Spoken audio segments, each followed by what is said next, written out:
What if Obi Wan died and became a Force ghost after fighting Grievous? What would happen then? Let's find out. Obi Wan arrived in Pau City on Utapau, riding a Varactyl named Boga. His search for General Grievous led him to the 10th level of the city, where he encountered the cyborg commander surrounded by battle droids. After swiftly dispatching the droids, Obi-Wan engaged Grievous in single combat. The general's arm split in half, allowing him to wield 4 lightsabers simultaneously. Obi-Wan, relying on his mastery of Soresu, managed to cut off the lower halves of Grievous's hands, evening the odds. As they dueled, the Third System's army arrived under Cody's command. This distracted Grievous, and seizing this advantage, Obi-Wan used the Force to slam Grievous into the ceiling. The cyborg general dropped his remaining lightsabers and fled on his wheel bike. Obi-Wan gave chase on Boga, pursuing Grievous through the twisting caverns of Utapau. During the pursuit, Obi-Wan's lightsaber slipped from his grasp, falling to the levels below where Commander Cody would later find it. Catching up to Grievous, Obi-Wan leapt onto the wheel bike. Using Grievous's own electro staff, he destabilized the speeder, sending it into a wild spin. Both combatants were thrown from the vehicle as it careened over the edge of Grievous's secret landing platform. Grievous drew his blaster, but Obi-Wan knocked it away with the electro staff. A fierce hand-to-hand battle ensued, with Obi-Wan managing to tear open Grievous's chest plates, exposing his organic innards. Enraged, Grievous struck Obi-Wan repeatedly, then lifted the Jedi Master and hurled him over the platform's edge. This time, weakened by the fight, Obi-Wan couldn't maintain his grip. As he fell, he used the Force to pull Grievous's blaster to his hand. In his final act, Obi-Wan fired at Grievous's exposed organs, igniting them. The cyborg general burst into flames, his eyes blazing as he collapsed, dead. Obi-Wan, still plummeting, closed his eyes and embraced the Force. As the ground rushed up to meet him, he heard a familiar voice echoing through his consciousness. "Obi-Wan," Qui-Gon Jinn's voice called out, clear and strong. "Focus on my presence. Your physical journey is ending, but your spiritual one is just beginning." Obi-Wan's eyes snapped open, his fall seeming to slow as he concentrated on his former master's words. "Let go of your physical form. Sublimate your organic cells into pure energy," Qui-Gon's voice continued.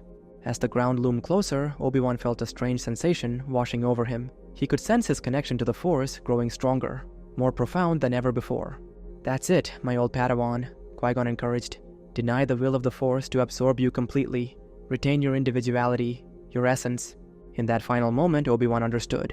He let go of his fear, his regrets, his physical body. There was a flash of impact, but Obi-Wan felt no pain. Instead, he felt lighter, freed from the constraints of his mortal form.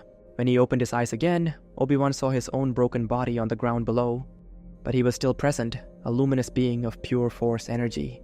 Qui-Gon's spectral form appeared beside him, a proud smile on his face. "Well done, Obi-Wan," Qui-Gon said. "You've achieved what few Jedi have managed. As a Force spirit, you can continue to guide and protect those who need you most." Obi-Wan gazed at his former master, his ethereal form shimmering with a soft blue glow. "I have so many questions, Master. How long can I remain in this form? What are the limits of my abilities?" Qui-Gon's expression grew solemn. "There is much to learn, Obi-Wan. We exist now in an intermediate state between life and what lies beyond, but there are pressing matters at hand." "Anakin," Obi-Wan said, a note of concern in his voice. Qui-Gon nodded gravely. "Yes, the Chosen One stands at a crossroads, and the fate of the galaxy hangs in the balance. Anakin will need your guidance more than ever, even if he doesn't realize it." "What do you mean, Master? What's going to happen?" "I sense a great disturbance in the Force," Qui-Gon replied, his voice tinged with foreboding. "Anakin's path is clouded, but I fear he will face a test that will shake the very foundations of the Jedi Order. You must be ready, Obi-Wan. The future of the Force itself may depend on your ability to reach him."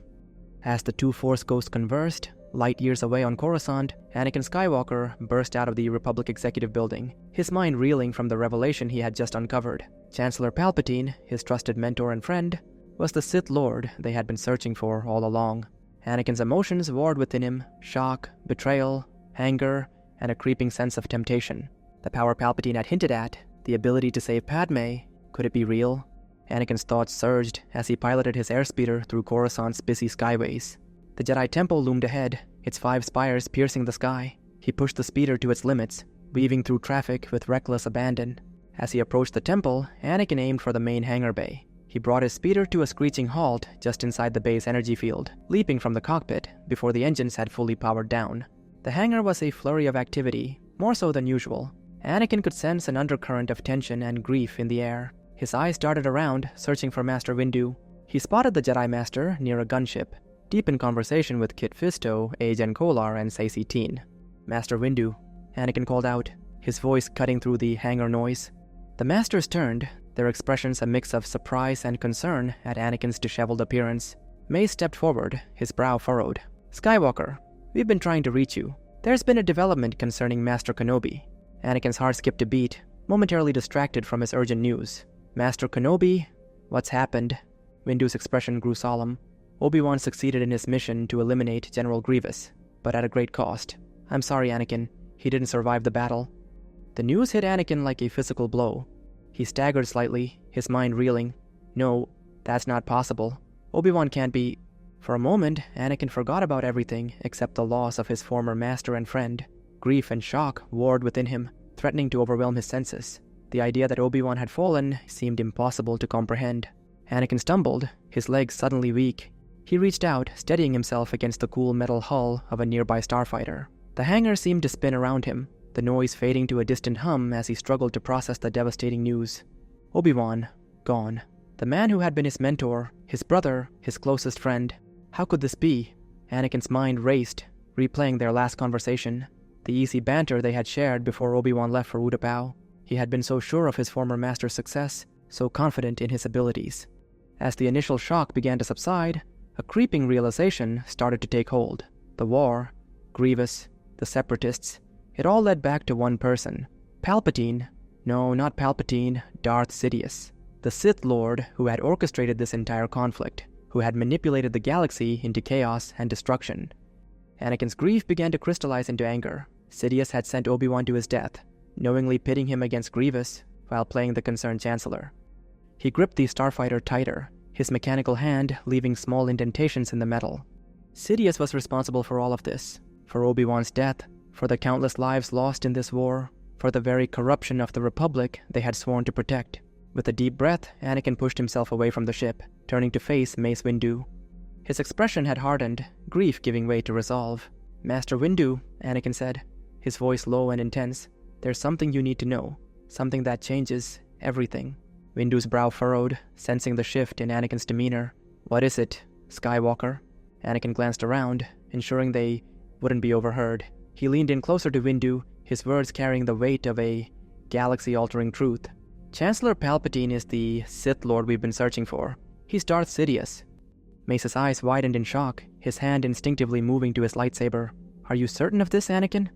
Anakin nodded, then spoke. "He knows the ways of the Force. He's been trained to use the dark side," Anakin explained, his voice tied with emotion. "Are you sure?" Mace pressed, his expression growing more concerned.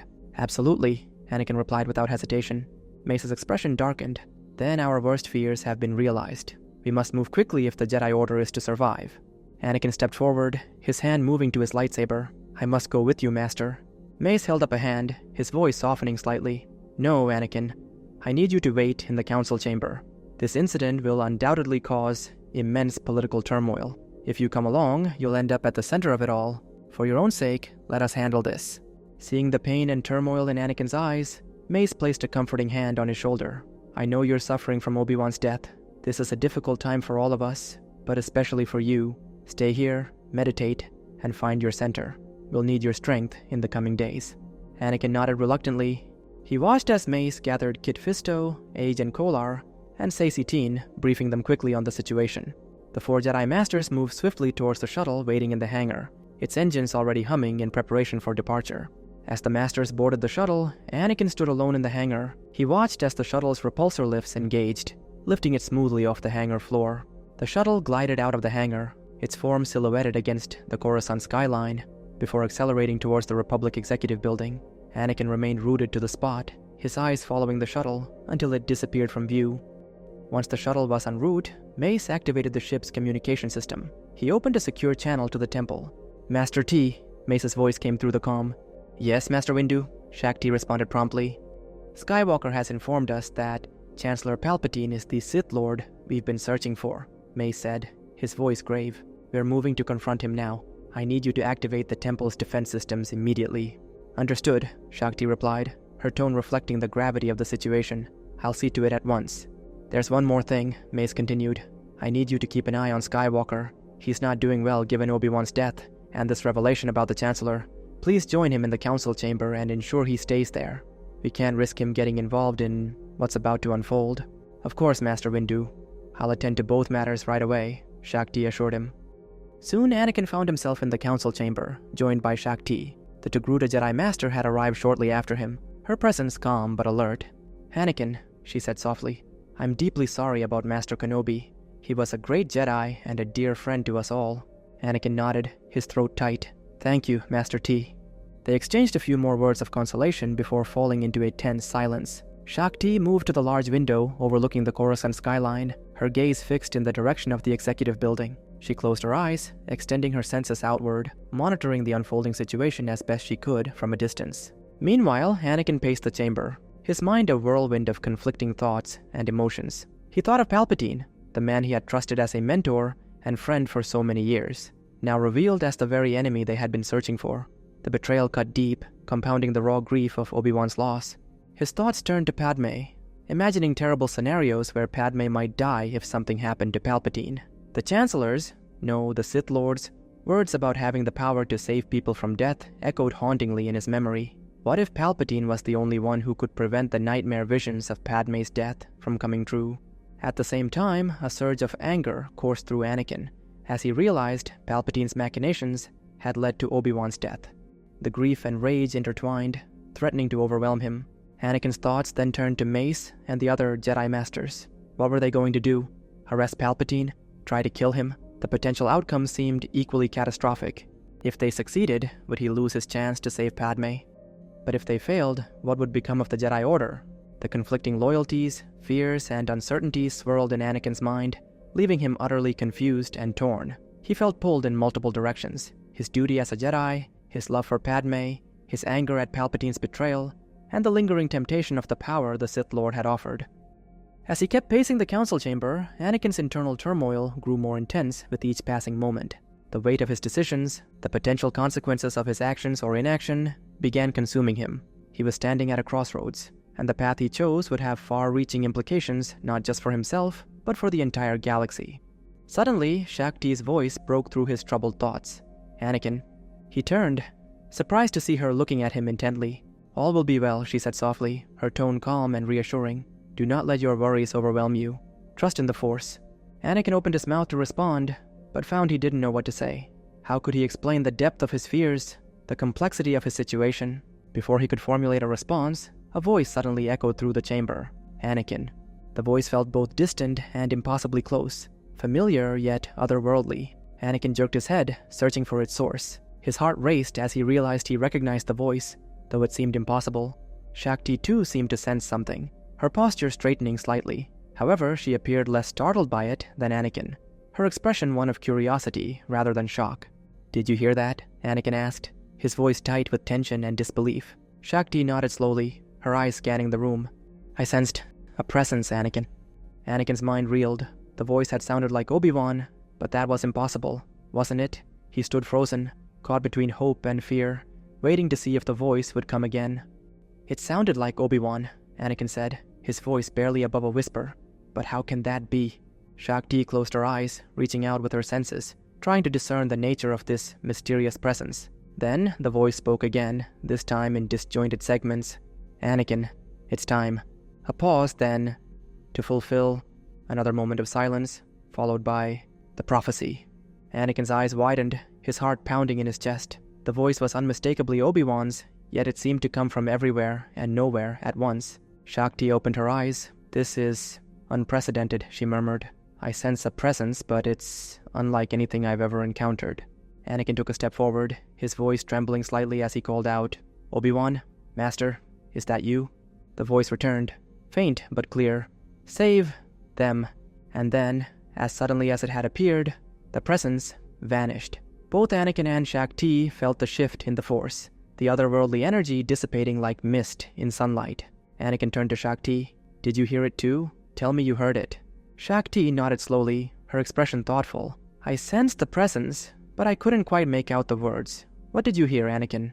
"It was Obi Wan's voice," Anakin said, his tone a mix of certainty and disbelief. "It spoke my name. Then it said, 'It's time to fulfill the prophecy, to save them.'" "How is this possible, Master?" "Obi Wan is..." He couldn't bring himself to say the word dead. Shakti raised a hand, her voice calm but firm. Anakin, perhaps we should focus less on the how and more on the why at this moment. These messages, whatever their source, seem to carry great urgency. What should I do? Anakin asked. Shakti's facial markings shifted slightly, an uncharacteristic look of uncertainty crossing her face. She opened her mouth to speak, then closed it again, seemingly at a loss for words. The usually composed Jedi Master appeared genuinely conflicted. Her gaze then seemed drawn to the window, focusing on the distant skyline in the direction of the executive building. Anakin followed her line of sight, his eyes settling on the structure where he knew Darth Sidious sat, awaiting the confrontation with the Jedi Masters.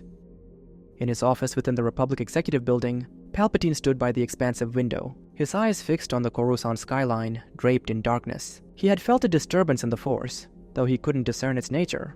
What he could sense, however, was its effect on Anakin. The young Jedi was even more conflicted and confused than before, exactly as Palpatine wanted. Suddenly, the door to his office slid open with a soft hiss. Palpatine turned, his gaze shifting from the cityscape to the figures entering his sanctum. The overhead lights cast long shadows across the room, adding to the tension that crackled in the air. Mace Windu strode in. Behind him followed Kit Fisto, Agen Kolar, and Saesee Tiin. Master Windu, Palpatine said, his voice dripping with false concern. I take it General Grievous has been destroyed then. I must say you're here sooner than expected. Mace's expression hardened.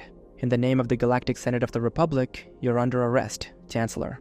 At these words, 4 lightsabers ignited simultaneously, their hums filling the room and casting an eerie, multicolored glow throughout the office. Palpatine's face contorted with rage, the kindly mask of the Chancellor falling away to reveal the Sith Lord beneath. Are you threatening me, Master Jedi? The Senate will decide your fate, Mace replied firmly, his grip tightening on his lightsaber. I am the Senate, Palpatine snarled, his voice dropping to a menacing growl. Not yet, Mace countered, taking a step forward. In an instant, a lightsaber appeared in Palpatine's hand, its crimson blade springing to life with a sinister hiss. It's treason then. With inhuman speed, Palpatine lunged at the Jedi. Agen Kolar fell first, caught off guard by the Sith Lord's ferocity. Saesee Tiin was next, unable to parry Palpatine's lightning-fast strikes. Their bodies crumpled to the floor, lightsabers extinguishing as they fell. Kit Fisto managed to hold his own for a few moments longer, his green blade a blur as he parried and countered. But even his considerable skill was no match for the Dark Lord of the Sith. Palpatine's blade found its mark, and Fisto joined his fallen comrades. Only Mace Windu remained.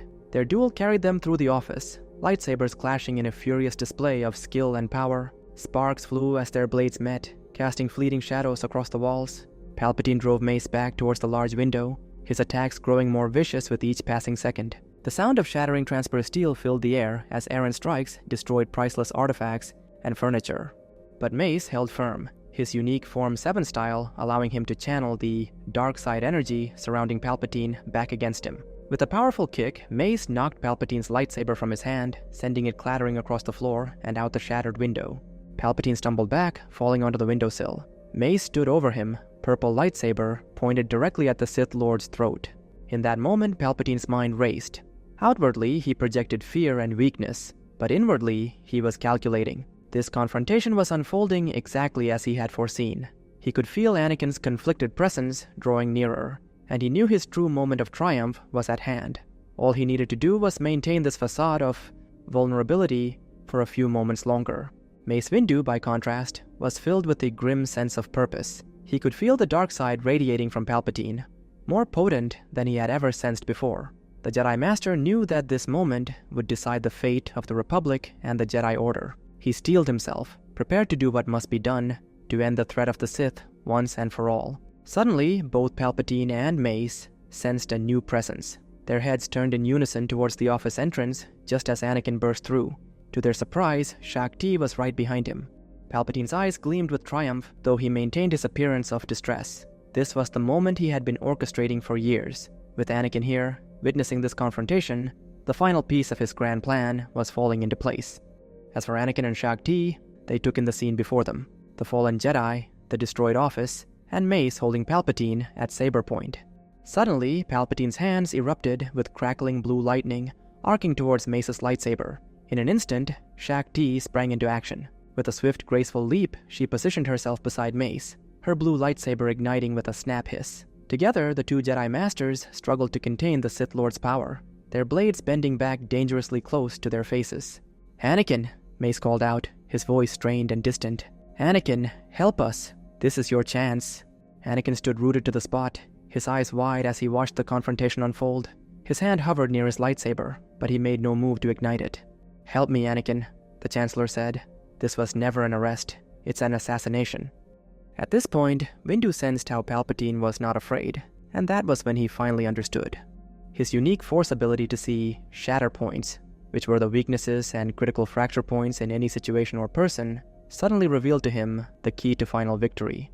He saw Palpatine's shatter point, the absolute weak point of the Sith, the shatter point of the dark side itself. Palpatine trusts Anakin Skywalker. This was his shatter point. Palpatine showed no fear at the young Jedi's presence. Instead, he intensified his attack, his voice rising over the howl of energy. "Destroy these traitors," the Chancellor cried out. "You're the chosen one, Anakin," Mace said, his voice thin with effort. "Take him. It's your destiny." "Destiny," Anakin echoed faintly. The battle of wills intensified, the room crackling with energy. Slowly, imperceptibly at first, Mace and Shakti seemed to gain the upper hand. Their lightsabers, purple and blue, inched forward in tandem, pushing the stream of lightning back toward its source. Palpatine's eyes widened in shock and fear. "Help me," he cried out, his voice strained. As the Jedi Masters pressed their advantage, a sickly yellow glare began to spread outward from Palpatine's eyes, seeping into his flesh. His skin seemed to flow like oil, as though the muscle beneath was burning away. Even the bones of his skull appeared to soften, bending and bulging, deforming under the pressure of his own electric hatred. "Anakin, they're too strong." Palpatine's desperate cry turned into a fading wail of despair. Suddenly, the lightning swallowed itself, leaving only the night visible through the shattered window. Palpatine's once regal features were now a twisted, disfigured mask. Mace and Shakti stood over the fallen Chancellor, their lightsabers mere inches from his face. The purple and blue blades hummed ominously in the sudden silence of the room. "We need to end this right now," Mace declared, his voice firm with resolve. He glanced at Shakti, then turned his gaze to Anakin. The moment seemed to stretch, the fate of the galaxy hanging on what would happen next. Shakti's expression was conflicted, her usual serenity replaced by uncertainty as she contemplated executing the Supreme Chancellor, even one revealed to be a Sith Lord. Anakin opened his mouth to speak, but before he could utter a word, a familiar voice echoed in his mind. It was faint yet clear, cutting through the chaos of his thoughts. "It's time," Obi-Wan's voice said again. "Destroy the darkness, Anakin," it urged. Only Anakin seemed to hear Obi-Wan now, his strength to interact with the material realm now lower perhaps. But still, thoughts of Padme flooded Anakin's mind. He looked at Shakti and said, he must stand trial. "Anakin," Shakti began, but Mace cut in. "A trial would be a joke," Mace declared.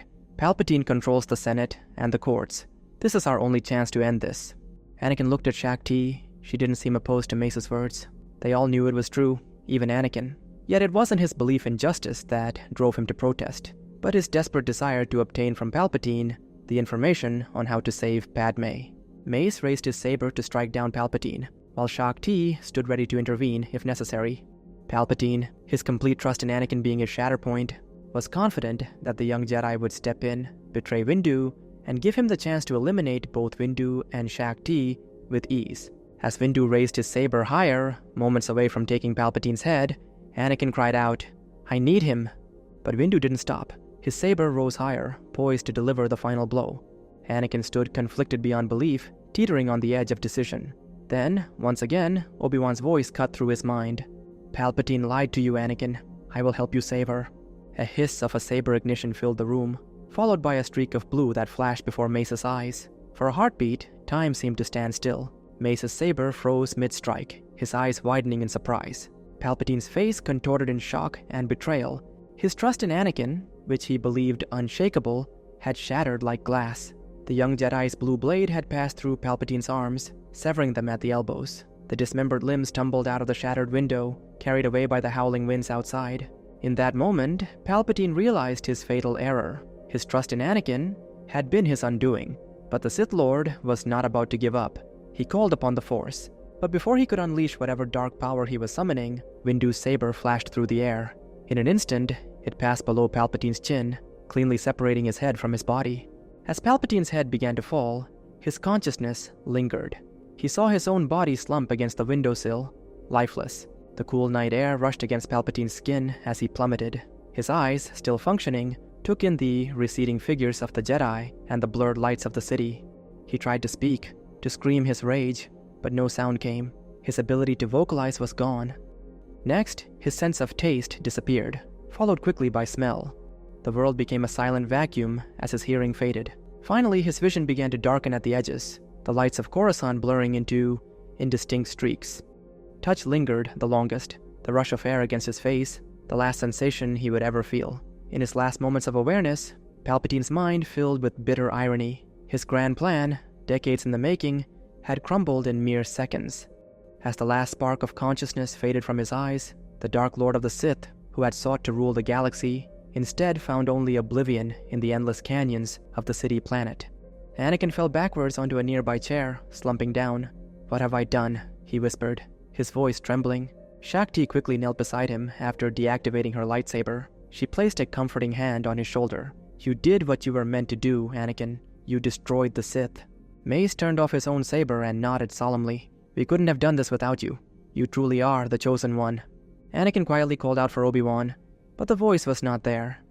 In the days and weeks that followed, the assassination of Palpatine led to immense political issues. However, the Jedi Council maintained control of the situation. Palpatine was too dead to put out a narrative that painted him as the victim, and the bodies of the fallen Jedi Masters served as evidence of his true nature as a Sith.